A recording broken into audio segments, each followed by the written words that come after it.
بسم اللہ الرحمن الرحیم۔ رابعہ بصری اپنے والد کی چوتھی بیٹی تھی، اس لیے آپ کا نام رابعہ یعنی چوتھی رکھا گیا، اور ایک انتہائی غریب لیکن معزز گھرانے میں پیدا ہوئی۔ رابعہ بصری کے والدین کی غربت کا اندازہ اس بات سے لگایا جا سکتا ہے، جس شب رابعہ بصری پیدا ہوئی، آپ کے والدین کے پاس دیا جلانے کے لیے تیل نہ تھا اور نہ آپ کو لپیٹنے کے لیے کوئی کپڑا۔ آپ کی والدہ نے آپ کے والد سے درخواست کی کہ پڑوسیوں سے تھوڑا تیل ہی لے آئیں تاکہ دیا جلایا جا سکے۔ آپ کے والد نے پوری زندگی اپنے خالق حقیقی کے علاوہ کسی کے آگے ہاتھ نہ پھیلایا تھا، چنانچہ وہ پڑوسی کے دروازے تک تو گئے لیکن خالی ہاتھ واپس لوٹ آئے۔ رات کو رابعہ بصری کے والد کو خواب میں حضور پاک صلی اللہ علیہ وآلہ وسلم کی زیارت ہوئی، اور انہوں نے رابعہ کے والد کو بشارت دی کہ تمہاری نومولود بیٹی خدا کی برگزیدہ بندی بنے گی اور مسلمانوں کو صحیح راہ پر لے کر آئے گی۔ تم امیر بصرہ کے پاس جاؤ اور اسے ہمارا پیغام دو کہ تم امیر بصرہ ہر روز رات کو 100 مرتبہ اور جمعرات کو 400 مرتبہ درود کا نذرانہ بھیجتے ہو، لیکن پچھلی جمعرات کو تم نے درود شریف نہ پڑھا، لہٰذا اس کے کفارے کے طور پر 400 دینار بطور کفارہ یہ پیغام پہنچانے والے کو دے دو۔ رابعہ بصری کے والد اٹھے اور امیر بصرہ کے پاس پہنچے۔ اس دوران آپ کی آنکھوں سے خوشی کے آنسو جاری تھے۔ جب امیر بصرہ کو رابعہ بصری کے والد کے ذریعے حضور پاک صلی اللہ علیہ وآلہ وسلم کا پیغام ملا تو یہ جان کر انتہائی خوش ہوا کہ وہ نبی آخری الزمان کی نظروں میں ہیں۔ اس نے شکرانے کے طور پر فوراً 1000 دینار غرباؤں میں تقسیم کرائے اور 400 دینار رابعہ بصری کے والد کو ادا کیے، اور ان سے درخواست کی کہ جب بھی کسی چیز کی ضرورت ہو بلا جھجک تشریف لائیں۔ کچھ عرصے بعد رابعہ بصری کے والد انتقال کر گئے۔ اسی اثناء میں بصرہ کو سخت قحط نے اپنی لپیٹ میں لے لیا۔ قحط کے دوران آپ رابعہ بصری اپنی بہنوں سے بچھڑ گئی۔ ایک بار رابعہ بصری ایک قافلے میں جا رہی تھی کہ قافلے کو ڈاکوؤں نے لوٹ لیا، اور ڈاکوؤں کے سرغنے نے رابعہ بصری کو اپنی تحویل میں لے لیا اور آپ کو لوٹ مال کی طرح بازار میں لونڈی بنا کر بیچ دیا۔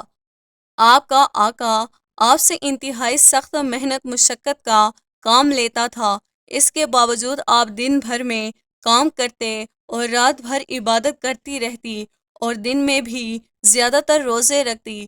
اتفاقاً ایک دفعہ رابعہ بصری کا آقا آدھی رات کو جاگ گیا اور کسی کے گریہ وزاری کی آواز سن کر دیکھنے چلا کہ رات کے اس پہر کون اس طرح گریہ وزاری کر رہا ہے۔ وہ یہ دیکھ کر حیران رہ گیا کہ رابعہ بصری اللہ کے حضور سربجود اور نہایت عاجزی کے ساتھ کہہ رہی ہے، اے اللہ، تو میری مجبوریوں سے خوب واقف ہے۔ گھر کا کام کاج مجھے تیری طرف آنے سے روکتا ہے، تو مجھے اپنی عبادت کے لیے پکارتا ہے، مگر میں جب تک تیری بارگاہ میں حاضر ہوتی ہوں نمازوں کا وقت گزر جاتا ہے، اس لیے میری معذرت قبول فرما لے اور میرے گناہوں کو معاف کر دے۔ اپنی کنیز کا یہ کلام اور عبادت کا یہ منظر دیکھ کر رابعہ بصری کا مالک خوف خدا سے لرز گیا، اور اس نے فیصلہ کیا کہ ایسی اللہ والی کنیز سے اپنی خدمت کرانے کے بجائے بہتر یہ ہوگا کہ خود اس کی خدمت کی جائے۔ صبح ہوتے ہی وہ آپ کی خدمت میں حاضر ہوا اور اپنے فیصلے سے آپ کو آگاہ کیا۔ اس نے کہا کہ آج سے آپ میری طرف سے آزاد ہیں۔ اگر آپ اس گھر میں قیام کریں تو میری خوش نصیبی ہوگی، ورنہ آپ اپنی مرضی کی مالک ہیں۔ تاہم اگر آپ یہاں سے کوچ کر جانے کا فیصلہ کرتی ہیں تو میری بس ایک درخواست ہے کہ میری طرف سے کی جانے والی تمام زیادتیوں کو اس ذات کے صدقے معاف کر دیں جس کی آپ راتوں کو جاگ جاگ کر عبادت کرتی ہیں۔ رابعہ بصری نے گوشے نشین اور ترک دنیا کے شوق کے پیش نظر آزادی ملنے کے بعد صحراؤں کا رخ کیا۔ وہ دن رات معبود حقیقی کی یاد میں مہو ہو گئے۔ خواجہ حسن بصری رابعہ بصری کے مرشد تھے۔ غربت، نفع ذات اور عشق الہی ان کے ساتھی تھی۔ ان کی کل متیہ حیات ایک ٹوٹا ہوا برتن، ایک پرانی دری اور ایک اینٹ تھی جس سے وہ تکیے کا کام بھی لیتی تھی۔ وہ تمام رات عبادت ریاضت میں گزار دیتی تھی۔ وہ اس خوف سے نہیں سوتی تھی کہ کہیں عشق الہی سے دور نہ ہو جائیں۔ جیسے جیسے رابعہ بصری کی شہرت بڑھتی گئی، آپ کے متعددین کی تعداد میں اضافہ ہوتا گیا۔ آپ نے اپنے وقت کے جدید علماء، محدثین اور فقہ سے مباحثوں میں حصہ لیا۔ رابعہ بصری کی بارگاہ میں بڑے بڑے علماء نیازی مندی کے ساتھ حاضر ہوا کرتے تھے۔ ان بزرگوں اور علماء میں سر فہرست حضرت امام سفیان ثوری، جو امام اعظم ابو حنیفہ رضی اللہ تعالیٰ عنہ کے ہم عصر تھے اور جنہیں امیر المومنین فی الحدیث کے لقب سے بھی یاد کیا جاتا ہے۔ گو رابعہ بصری کو شادی کے لیے کئی پیغامات آئے، جن میں سے ایک پیغام امیر بصرہ کا بھی تھا، لیکن آپ نے تمام پیغامات کو رد کر دیا، کیونکہ آپ کے پاس سوائے اپنے پروردگار کے اور کسی چیز کے لیے وقت تھا اور نہ طلب۔ ابتدا میں حضرت رابعہ بصری کے حسن و جمال کی دھوم مچی ہوئی تھی، مگر جوانی کے شب روز انہوں نے یاد الہی میں گزار دیے۔ ان کے چہرے پر پاکیزگی کا ایک ایسا نقاب تھا کہ دیکھنے والے کی نگاہیں خود بخود جھک جاتی تھیں۔ اسی زمانے میں ایک نوجوان نے انہیں رات کے وقت ایک قبرستان میں چاند کی طرح چمکتے دیکھا۔ وہ آپ کو کوئی غیر خیالی مخلوق سمجھ کر بھاگ کھڑا ہوا، لیکن دوسری صبح جب وہی چہرہ اسے بصرہ کے ایک بازار میں نظر آیا تو وہ عقل خرد سے ہاتھ دھو بیٹھا اور رات دن اسی کے تصور میں رہنے لگا۔ آخر دل کے ہاتھوں مجبور ہو گیا تو لوگوں سے پتہ پوچھتا ہوا حضرت رابعہ بصری کے گھر جا پہنچا۔ آپ کہا کرتی تھیں کہ دل کے دروازے ہمیشہ کھلے رکھو، کیا معلوم محبوب کس وقت دستک دیں، مگر گھر کے دروازے بند ہو یا کھلے ہوئے ہوں، ان کی نداست میں برابر تھے۔ نوجوان کو خلاف توقع ان کا دروازہ کھلا ہوا ملا۔ اس نے اپنے دل کی دھڑکنوں پر بڑی مشکل سے قابو پایا۔ رات کا وقت تھا، اندر چراغ روشن تھا، یہ سوچ کر بے باکی سے اندر داخل ہو گیا۔ حال دل سنا دینے میں کیا حرج ہے، زیادہ سے زیادہ انکار ہی تو ہو جائے گا۔ واپسی کا دروازہ بہرحال کھلا ہوا ہے، لیکن جب وہ اندر پہنچا تو وہاں کوئی نہیں تھا، البتہ چھت سے ایسی پرسوس آواز آ رہی تھی جس سے کوئی زیر لب ہجر کا رونا ہو رہا ہو۔ نوجوان تیزی سے زینے چڑھ گیا۔ حضرت رابعہ بصری عشاء کی نماز سے فارغ ہو کر ثنا خوانی کر رہی تھی۔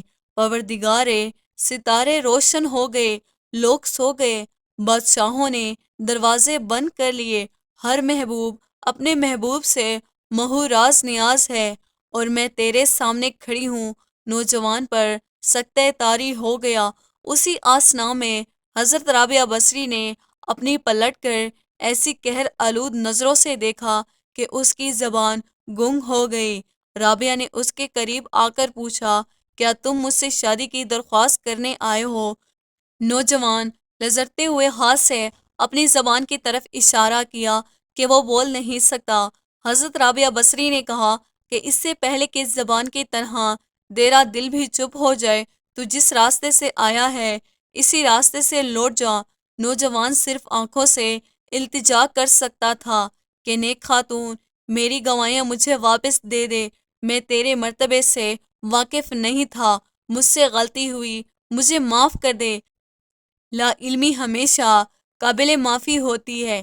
اس کے خاموش آنسوں کے جواب میں حضرت رابعہ بصری نے کہا، نوجوان، تو نے اگر مجھ سے کوئی زیادتی کی ہوتی تو میں تجھے یقیناً معاف کر دیتی۔ میں نے خود کو بہت ہی پہلے اپنے رب کے حوالے کر دیا تھا۔ اب یہ معاملہ تیرے اور رب کے درمیان ہے۔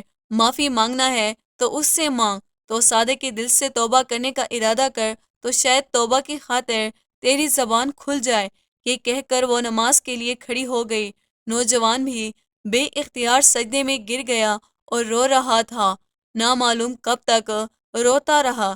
جب اسے ہوش آیا تو زبان کھل چکی تھی اور توبہ توبہ کا ورد کر رہی تھی۔ بصرہ کے بازاروں میں ساحلہ سال ایک مجذوب گھرمی جاڑے اور برسات سے بے نیاز ہو کر دیوانے وار توبہ توبہ کر کے نعرے لگاتا رہا۔ اس کے نعروں سے بصرہ کی راتیں گونج اٹھتی تھیں اور بچے سہم کے ماؤں کے سینے میں دبک جاتے تھے۔ آخر ایک دن وہ مجذوب اچانک ہی کہیں غائب ہو گیا، پھر کبھی اس کا پتہ نہیں چلا۔ وہ مجذوب یہی مذکور جوان تھا جو حضرت رابعہ بصری کی بدولت ہی دربار خداوندی میں مقرب ٹھہرا۔ ایک مرتبہ حضرت رابعہ بصری جذب کے حالات بصرہ کی گلیوں میں ایک ہاتھ میں مشلا اور دوسرے ہاتھ میں پانی لیے جا رہی تھی۔ لوگوں نے ان سے پوچھا کہ یہ آپ کیا کرنے جا رہی ہیں؟ تو رابعہ بصری نے جواب دیا کہ میں اس آگ سے جنت کو جلانے اور اس کے پانی سے دوزخ کی آگ بجھانے جا رہی ہوں، تاکہ لوگ اپنے معبود حقیقی کی پرتش جنت کی لالچ یا دوزخ کے خوف سے نہ کریں، بلکہ لوگوں کی عبادت کا مقصد محض اللہ کی محبت بن جائے۔ ایک مرتبہ رابعہ بصری سے پوچھا گیا، کیا آپ شیطان سے نفرت کرتی ہیں؟ رابعہ بصری نے جواب دیا کہ خدا کی محبت نے میرے دل میں اتنی جگہ ہی نہیں چھوڑی کہ اس میں کسی اور کی نفرت یا محبت سما سکے۔ سبحان اللہ۔ دوستو، امید کرتے ہیں ہماری آج کی ویڈیو آپ کو پسند آئی ہوگی۔ ویڈیو کو لائک اور شیئر کیجیے گا۔ ویڈیو کے حوالے سے کمنٹ باکس میں اپنی قیمتی رائے کا اظہار ضرور کیجیے گا۔ مزید اسلامی ویڈیوز کے لیے ہمارے چینل کو سبسکرائب کرنا نہ بھولیے گا۔